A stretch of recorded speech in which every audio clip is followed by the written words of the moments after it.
What's up, folks? Maximilian here, and welcome to another Modern Warfare 3 gameplay. Haven't seen many of these on my channel in a little while, or even up on Machinima Respawn. Reason being is that I've been playing a lot of Call of Duty Black Ops once again, getting ready for that Black Ops 2. That game looks so damn good, I cannot wait.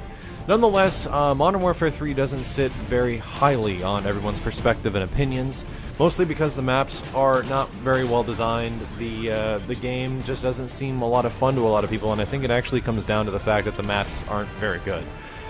So when I hear of new map packs that come out for Modern Warfare 3, I get really excited, and I want to jump in and try them out. Sadly, all the maps that have come out for this game, even with the DLC included up until this point, have been pretty bad. If anything, they follow the same design decisions as the original maps in this game, and they don't really follow suit or are that much fun, except for Terminal. And Terminal, in my opinion, is like one of the best maps in the game because it just makes sense. However, my opinion has somewhat changed over the past couple of days, ever since this new DLC pack hit. So this DLC pack came out and it had I forget the names of the maps because it's been about a week since I played them. This was from the first day they came out. This is Gulch. There's one that's like a harbor like festival or like fairground. Essentially, I call it like Santa Monica Pier. And you have another one that is a real close quarters, shotgunny, in your face kind of map, which is like one of the smaller maps in this game. I didn't play anything on Ground War, although I heard some of them are available on Ground War, and the spawn system is like totally busted with some of these maps. Nonetheless, I was just playing the regular 6v6 objective game types with this stuff. Wow, dude got straight dropped on. I'm running a different killstreak loadout than I normally do, and I'm kind of glad I did, and it kind of blows my mind. This for you guys that are looking to something to take from this gameplay. I did this thing called the Osprey Gunner loop for the longest time, where essentially you run Predator Missile into Reaper into Osprey Gunner in Modern Warfare 3. After playing more of this different killstreak class, it's completely unnecessary. Like, quite literally, if you run Osprey Gunner, you are really denying yourself the chance to get a lot of kills.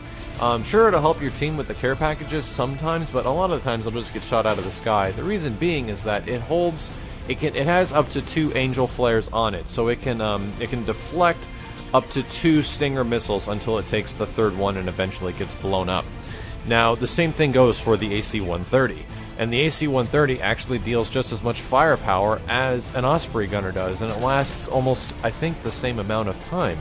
So there's literally no reason you shouldn't be running AC-130, in my opinion. If your objective is to go for kills and stop people from capping flags and domination points and stuff like that, AC-130 is what you want to be going with. And this game is an excellent example of how much that works, because every single time I get a Reaper, I get the AC-130 as a result. And it's never like a 50-50 chance that you might get, 8 kills to get your Osprey Gunner. Waste of a slot. I'm surprised I actually used it for as long as I did. And nonetheless, it's just something that you guys can take with this. Who knows how much this might translate over to Black Ops 2, but from what I understand, Black Ops 2 is going to have kill streaks that actually work towards your next kill streak, so this stuff could be pretty important for your next game. But let's talk about Gulch. This is probably my favorite map in Modern Warfare 3. I'm not going to count Terminal specifically because Terminal is a Modern Warfare 2 map. Let me tell you why I like Gulch. Gulch is a vibrant map, it's colorful, it's visually striking, it actually looks really cool from all ends and angles. You're on like a cliffside with like a waterfall and you're near a dam. Every time you go to a little bit of a spot in this map, I feel like I could call it out. Like, you go to the waterfall, you go to the cliffside, you go to the rainbow area. Here's like the rainbow spot right here. If you guys see where the waterfall comes from this side over here, it's like a little rainbow. These little touches that are really nice. These other things where like you pass by bushes and you hear like rattlesnakes and stuff like that. There's literally about 5 or 6 tumbleweeds on this map that just tumbleweed their way through the entire map. When it comes to like getting kill-death ratios and getting scores that are really awesome and winning games on domination and going through all these points, I'm a guy that really appreciates the art side of games as well, and immersing you in the experience through the art and doing all these little things to make you feel like you're there. And I really, really, really like this map for it. I don't know how the hell we're getting dominated right now. Nonetheless, we're up by like 50 points, so it's totally fine. This map, I think, is one of those maps that is just totally awesome. This is probably my favorite map in Modern Warfare 3 because of it, And another big reason, if we get into the gameplay side, not like the artsy side of it, is that this map is designed like an old Call of Duty map. There are clear lines of sight, there's open areas all over the place, and essentially there's not too much to hide behind, and the map makes sense to me. Within the first couple of games, I got a really good understanding of where dudes are going to be showing up from. And yep, they're going to be showing up in that area, and if people choose to take that easy, quick path, they're going to die. That's the thing with old Call of Duty maps, is that if people chose to take that path, then they're going to get killed. The people that live longer in older Call of Duties are the ones that go off the straight path, that go off the beaten path, because they aren't going to be going the most obvious direction. And there's obvious directions in Call of Duty maps. If you don't take the obvious direction, then you're most likely going to live longer and do things like this, like get MOABs on a map where you don't have much experience. You pretty much take advantage of the fact that your opponents are used to all these other maps in Modern Warfare 3, things that give you ease of access absolutely everywhere, like flanking routes left and right, like 6 different ways to get to one location. And that's not how Call of Duty maps used to be. They used to be very symmetrical and not similar to the way they were before. This map has a very clear, defined line. 3 paths that get you from the start, and an alternate path between that one to get you from one point to the other. That's what I like a lot about it.